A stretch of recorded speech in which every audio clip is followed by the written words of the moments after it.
நம்ம அக்கா தங்கச்சிகளுக்கெல்லாம் ஒண்ணு சொல்லுத கேளுங்க. கல்யாணம் முடிச்சு புருஷ வீட்டுக்கு போவேல, புருஷ வீட்டுல மாமியா சரியில்லை, மாமன் சரியில்லை, புருஷன் சரியில்லை, அந்த கொடுமை இந்த கொடுமை வரதட்சணை கொடுமைன்னு தப்பான முடிவு எடுக்காதீங்க. உனக்கு அங்க இருக்க பிடிக்கலையா உங்க தாய் தப்ப வீட்டுக்கு போங்க. அப்படியே முடியல இந்த புருஷன் கூட தான் நம்ம வாழ நினைச்சீங்கன்னா வீட்டுல அம்மிக்கல் இருக்கும், அம்மிக்கல் இருக்காதோ கிரைண்டர் கல் இருக்கும். புருஷன் உறங்கிட்டு இருக்கும் போது அவன் முட்டிலே ஒரு போடு, அதோட அவன் கால் ஒடிஞ்சிரும். அது பிறகு கடையில போட்டு அவனுக்கு கஞ்சி ஊத்திக்கலாம். மாமி கெண்ட காலில் போடு.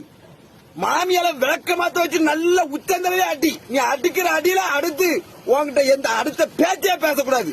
நீ இதெல்லாம் ஏதாவது கொன்னாதான் பிரச்சனை, கொன்னாதான் பிரச்சனை. நீ கைய கால ஒடிச்சு எந்த பிரச்சனையும் வராது.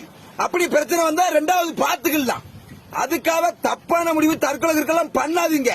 நிறைய வீடியோ செய்தியில இந்த இதெல்லாம் பார்க்கும்போது ரொம்ப மனசுக்கு வேதையா இருக்கு. அக்கா தங்கச்சி தப்பா